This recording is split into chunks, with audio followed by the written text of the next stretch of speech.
hey cunts, don't forget to click the subscribe button.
Hello, YouTube.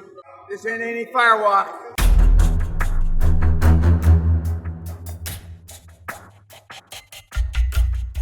Most of you in this room still suffer from the cunt syndrome. But down deep inside, irrespective of what you say, your DNA wants to be liked. And you would rather do a deal where they liked you as opposed to not like you. Now, I'm not sure I've ever done a deal with anybody fucking like me. I was thinking about that this morning. I was brushing my teeth. No, they didn't like me. No, they didn't. Now, that may be somewhat of a stretch, but I certainly didn't go out of my way to be fucking liked. I certainly never went out of my way to fit in. I deleted that motherfucker as soon as I saw it. Boom! Delete. Now, why would you send me that shit? And when we talk about Success Leaves Clues, everybody we talk about, all the icons, are pretty much assholes. He was an asshole. And yet in this room, we don't even have one asshole, except me. It's a blood vendetta. I'm sure that there's, and some of the kids are from those parts of the world where they do voodoo dolls and shit like that. I'm sure. You know, when I wake up in the morning, God damn, my back hurts this morning. You know, I'm sure it's because some old lady stuck a voodoo pin in my back. I know some of you pretend to be assholes from time to time, but you're pretty decent people. I'm not saying you can't still be decent, but you gotta tighten up. Well, I won't say I get these every day, but I give them every fucking week. You can't see the cheers on this, and I cut some of his personal shit out because none of your fucking business that. But I mean, this is just a portion of the tears. He got fucked. He has nothing now. They took your little veterinarian and they pissed in your face. I get so fucking pissed off, as you can tell by my voice, how this continues to happen to you kids. And it happens to smart ones, not just the fucking dumb ones. You got to be, I don't want you to be careful because then when you're careful, you don't pull the trigger. But I don't want you to be stupid. Roberto would be the guy marrying the 12-year-old. You know, no, with the family. No, with the families behind you, shooting at you in the stage car, bam, chasing you down.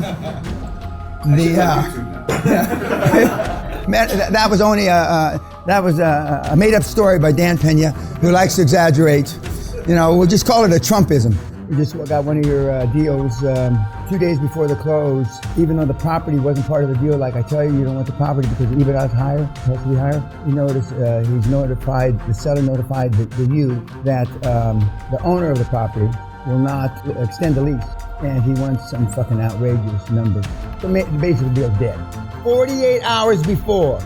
And that's on the simplest due diligence. I mean, who owns the fucking property? Big time lawyers, big time accountants, a lot of time, a lot of effort, a lot of money for the due diligence because it's a big enough deal where the accountants and the lawyers down the toilet. There's a slew. I mean, the kids just, it's like, when you see pictures of Mecca, when the Muslims go to Mecca and there's 42 million all running and people are stampeding and trampling each other. That's what it's like right now at banks. And the little QLA guys are holding their little shit up and, getting run over by, some other assholes. Because now is the time because of the fact they're trying to get money out the door. So I wake up this morning, there's 3 emails, and one of them's he's got half of a nostril above water, choking, and there's not much I can do to help him right now. They know the seminar starts today. The sellers don't consider it malfeasance or fraud when they don't give you all the facts. They consider that part of the selling process. They're trying to put their best foot forward, their best face forward.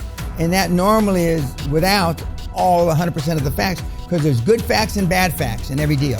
What you want a preponderance of good facts. But occasionally, there's hair on deals, meaning they're not clear cut.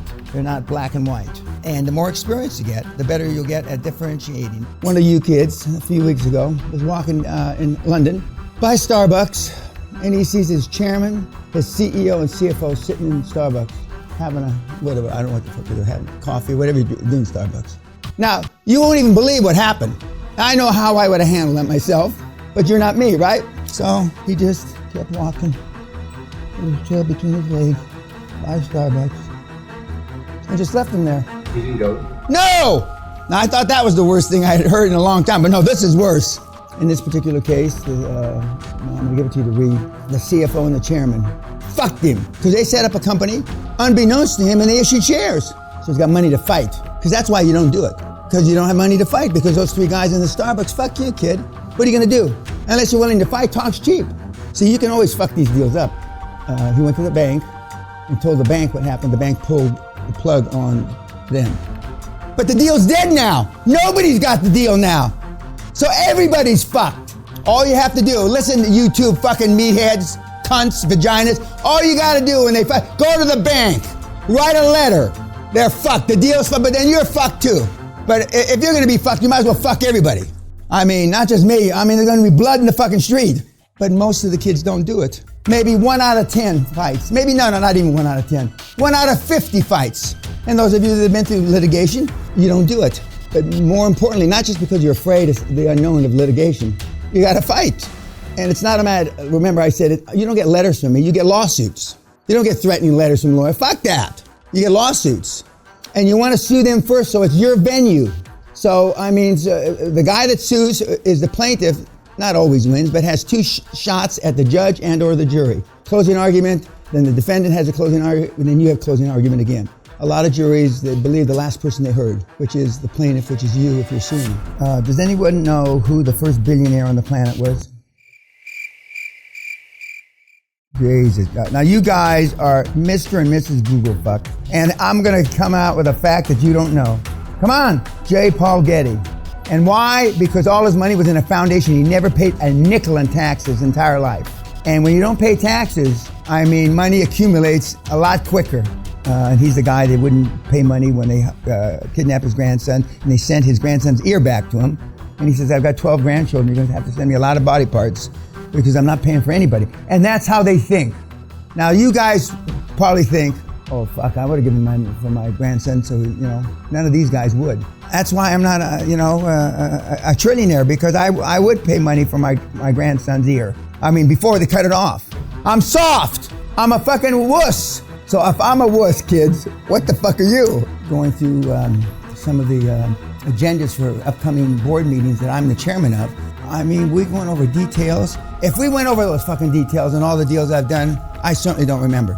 I just don't. And I go, the deal's closed, right, Dan? Yeah. Did anybody ask that question? No. Did anybody ask that question? No. Did anybody ask? We had a Ivy League educated mentee that I'm the chairman of. He said that he anticipated the board meeting to be 6 hours long. I said, what the fuck are we going to talk about? What are we going to talk about for 6 hours? He said, maximum is going to be 2 hours. And that's if we get stuck. It doesn't surprise me that you kids are being so successful. You're in the right place at the motherfucking right time. What the fuck are you going to tell your children and grandchildren during the greatest transformation of motherfucking wealth in the history of the planet, what were you doing other than having your thumb up your ass? I mean, this is it.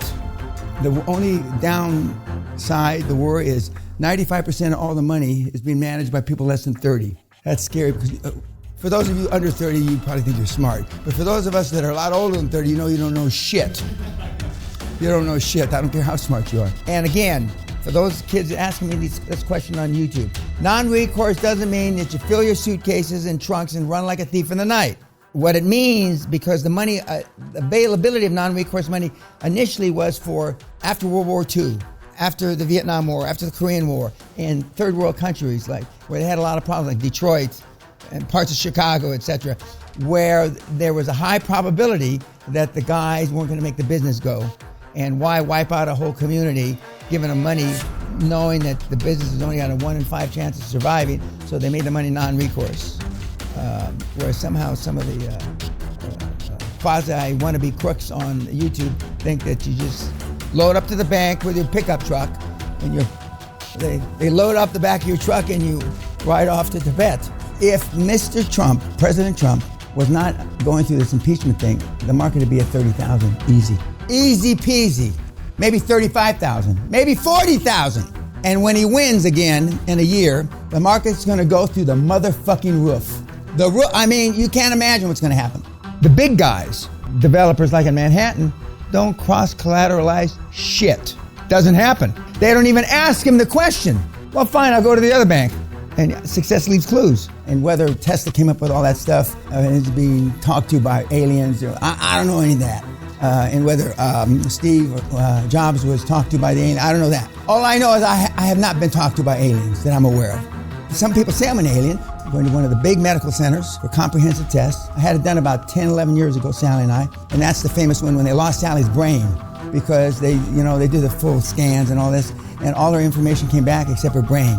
And I just laughed my ass off, but don't worry about it, there's nothing in there, and it's so small you couldn't find it, right? We're going back to have those tests. Other than the 13th rib, which I do have, which is a Neanderthal, a throwback to Neanderthal, I have one extra rib, and my testosterone's off the charts. We're gonna find out just how human or less than I am. But a lot of the icons don't seem that they were human. They don't. Remember, 98% of all the people, successful people in the world, are introverts. Introverts, just like most of you. A couple of you think you're not introverts, but let's just amuse me for right now. Let's just agree with me that you're an introvert. 2% are not introverts. They're extroverts, and 10% of those extroverts are psycho-alpha males like me. Steve Ballmer is got if you remember the film, for those of you that saw that film when you were here, is that kind of personality. He's not the only one, but there's not very many. I believe that alpha males have been pounded down because of political correctness. As I've said before, I would never start coaching again because I underestimated by 1,000,000% how low self-esteem the average person has, or doesn't have any self-esteem. But he wasn't poor when I met him. It's a better story. Half-breed from Guatemala. I'm Puerto Rican, man. I'm 100% Puerto Rican. Okay, well, no, but hey, it's a better story. Half-breed from Guatemala.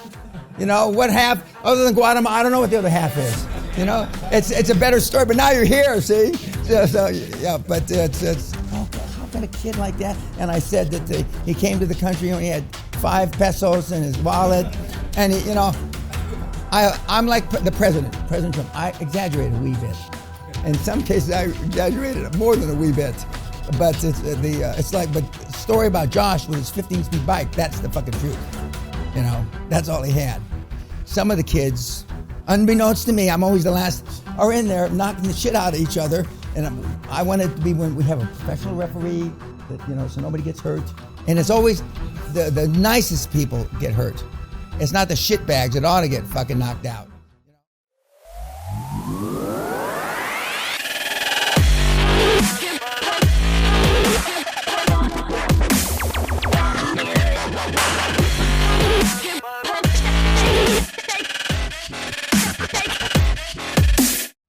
We've had mentees to scare themselves lie naked on Madison and 56th. Didn't even get arrested in New York. We've had kids go into Starbucks in Chicago wearing a baby diaper. He got arrested.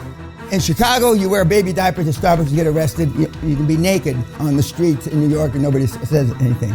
Every question that was asked from the group to the live person on the screen, the person on the screen said, I didn't hear you. Because you didn't ask the question like you had a pair. They were all, 100% of the people that asked the question. I've never in my life been accused. Dan, I didn't hear you. Could you repeat that? Never. 74 years old. Never, not one fucking time. When I was in the military in boot camp, Peter, you guys said, well, other than the sorry-ass Mexican, the sorriest excuse for this man's, all that shit. Pina, can't you be quiet? No, Sergeant Major. Are you making fun of me, Pina? No, Sergeant Major. But I was never accused of not sounding off like you had a pair. The money that you're spending, not that you should be frivolous with it, the money that you're spending is like this money. It's not worth shit. You got to remember that. All of a sudden, for people, and not just this group, but for people that essentially don't have any money, all of a sudden you're fucking Rockefeller the way you want to be stingy with the money. That's not your money. That's Allah's money or somebody's money, but it's certainly not your money. What the fuck did you do to earn it? Other than con some 7 or 8 fucking old people. I mean, you did nothing. You should have been wearing a mask with a fucking gun. And all of a sudden now you're going to get stingy with it. If you've got more than 60%, you did something wrong. And your team is less likely to stay with you. Because there's only so much shit they put up for 1 or 2%. Believe me. I got to emphasize, no meeting, no talking, no correspondence unless you're copied on it. And there are no secrets. There's always a rat on a board, a whistleblowing snitch. In all these years, I've never seen a board that didn't have a fucking snitch rat that will cop out, to save themselves. They'll tell you what's going on. But you got to be, otherwise you're pissing in the wind. You're doing this for nothing. You're 2,000 cold calls away from being rich. 2,000. That's it. But I pound those 4 or 5 things to death because they're the most important, arguably they're the most important, because if you get down to the 1-inch line and you get thrown out, you're no good to me. I can't put the numbers, I can't put the dollar signs, the pound signs, or the euro signs up there. And so it's selfish, but it still pisses me off, But it goes to show how many shitbags there are out there. Men are assholes. A stick dick has no conscience. None. Zero. It still pisses me off that it happens. And it happens frequently. Now, back in the 90s, rarely did this ever happen. Rarely. But we didn't have webinars. We didn't have all this shit. As Bruce Whipple would say, and Dan Locke would say, I just kicked you in the ass like a bend him for Beckham kick, out the door, and don't talk to me again. So they just went out and took care of business. And then, whenever it happens, years from now, oh fuck, I wish Dan would have, old man would have hit that harder. When you lose half your portfolio because you're over leveraged and you didn't take any money out. That's why when the beauty of some of the other guys that I know that aren't my mentees, the beauty of your model is, Dan, you're taking money out of every fucking deal. That's the beauty. So at the end of a cycle, you got some money that you've taken out in transaction bonuses. So, and that's the beauty. And a few guys that I know that are big developers, that's where they got buried. They didn't refinance quick enough. They were waiting for that last 50 basis points, et cetera, and then they got creamed. They got killed. I'd like to say that this is not typical, but it'd be a fucking lie. And because people ask me, even on YouTube, why do you pound so much they're going to lose the deal to their chairman because it happens. And I don't want you, because then you don't go up on the big board. If the chairman takes a $50 million deal, I don't get any fucking credit for it. And that's why I pound it, because it happens. And, if I pound it enough, maybe, it'll preclude at least 1 or 2 of you from getting killed or a deal ripped. Because, when it happens, it's when you've worked the longest on a deal. It's going to change your lifestyle. It's going to do this or that. It's going to put more money in your pocket and on your net worth. And those are the ones that get stolen. Because the guys on your board know that too. They see the numbers, and they appreciate the numbers better than you because they've done this before. Now, they may have not stolen a deal before, but I believe that, where there's smoke, there's fire. If they're going to do it to you, they've done it to somebody else. But see, deep inside, you still want to be liked by your board, no matter what the fuck you say. Down deep inside, you want to fit in because ostensibly they've been more successful than you. Down deep inside, that's your Achilles heel. Will you rather have harmony? I can't even say that word without choking. We'd rather have harmony on the board. I've never seen a harmonious board that was successful. Never, in 50 years. Every person, save 1 or 2, said, as soon as I got tough, and they use these words, my results got better.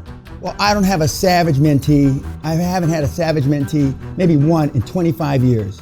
So what they consider savage is not savage. But compared to their normal personality, they think they're fucking Al Capone or something. Saint Teresa, we put our money on the bitch when she was just a nun. She, in the last 2,000 years, is the fastest to be a saint in the history of the Catholic Church. And she was a bitch, a ruthless bitch. ruthless, savage. She would do anything to justify getting money for her children. Whoever said that was brain dead, because it doesn't exist. I was on a plane that was going down once 30 years ago. People stepping on nuns and children to get over the top to get out the escapes on the plane. Nuns, for real. I'm like this, huddled over a couple of nuns and a kid, little Chinese running over my back. Unfortunately, the plane didn't crash though. And I'm not saying to be like me, but you guys ask fucking questions I haven't asked in 50 years of doing deals. 50 fucking years. You worry about shit that, fuck. I'm sitting up here, you know, I would have never thought of that. Remember what Josh says in his exit interview. 95% of the things I worried about the first 3 years never happened. Just like Peña said. 95% of the things I worried about never fucking happened. Just like the old man said. But I mean, the point is that, and I keep driving it home, and I know you hear me intellectually, 98% of the high-performance people are introverts. 98%. But the guys that we've talked about and, you know, built America, not the least of which was Carnegie and Rockefeller and these various other guys, weren't that at all. They were rough sons of bitches. When they were doing it, they were assholes. Again, success leaves clues. And one of the reasons, although we get a guy that does a deal in 73 days and a guy that does it in 81 days, and we got some other guys doing it in 100 days now, we raised the benchmark. And guess what? People are performing.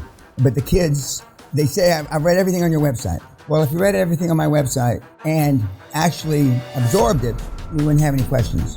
You know, it's like you put Dan Peña and, you know, you flip through the first 5 or 10 pages. Most people don't even flip through the first 5. But they're pretending. You know, they're pretending to want to be high performance. And they think that by spending 2 or 3 hours scanning the internet, it's the same as pulling the trigger. And that's why I have what I have against podcasts, books, and Kindles, or whatever the shit you read, is because you've been led to believe that taking action is reading a book. You've been led to believe that taking action is going to a seminar. You've been led to believe listening to a podcast. Because in theory, these guys and gals that are on these boards, these dream teams, have done deals. That's why the more deals, the better. The more billions that they've been involved in the transactions, the better. Because you can't do $10 billion worth of deals, unless it's one deal. I mean, $10 billion worth of deals, and not have gone over these speed bumps that you think are fucking Mount Everest, that they're not. Other than pathetic. What's a word to describe the kid? They somehow they convinced them that they should have the company set up first, right?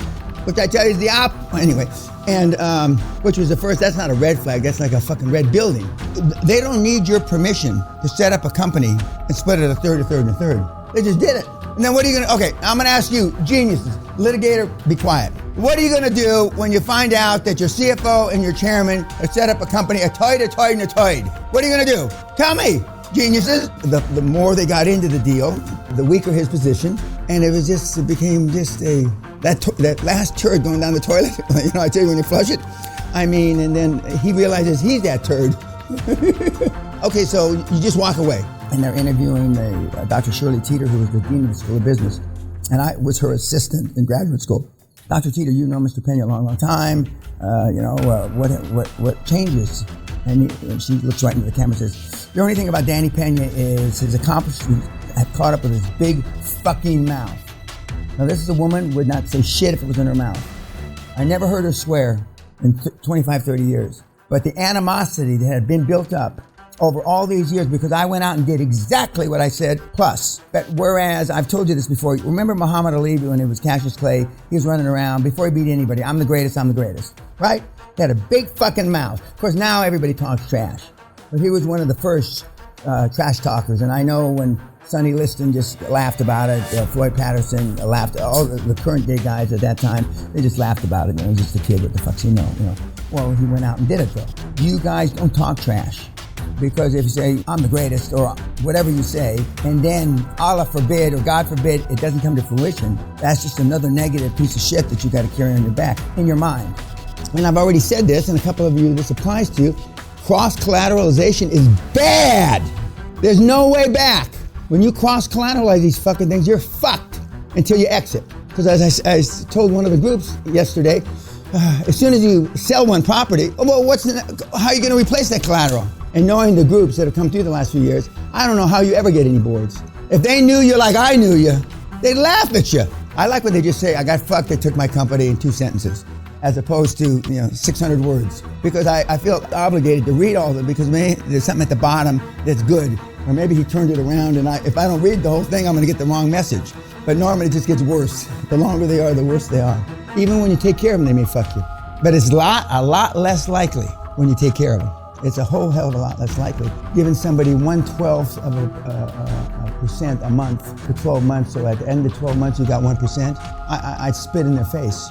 When you lead from the front, remember the board members are there to govern, you're there to lead. When you lead from the front, at a meeting, you know that you've arrived as the founder at a board meeting and you've got a chairman and they look at you for an answer. And your board, when they look to Alex, he's probably a bad example because he's a big fuck, but I mean, when he looks at Alex for the answer and he's not the chairman or person, then you know that he exhibited the right kind of leadership. You're playing with Johnny with toys on the ground. Oh, Johnny has no toys. Share your toys with him. Fuck Johnny. He should have had richer parents. Fuck him. It adds to the robustness of your thought process. Well, shit, I ought to be able to do it. Some of the guys and gals say, well, that fucking meathead Nagy can do it. Christ almighty. From Adelaide, Australia. Now, unless you've been to Adelaide, you don't know what that means. See, you just don't know what it means. Because it is literally the asshole of the world. And I'm selfish because your numbers, all I see is dollar signs, pound signs, euro signs. That's all I see. I don't see color, race, creed, nothing. I just see those signs, okay?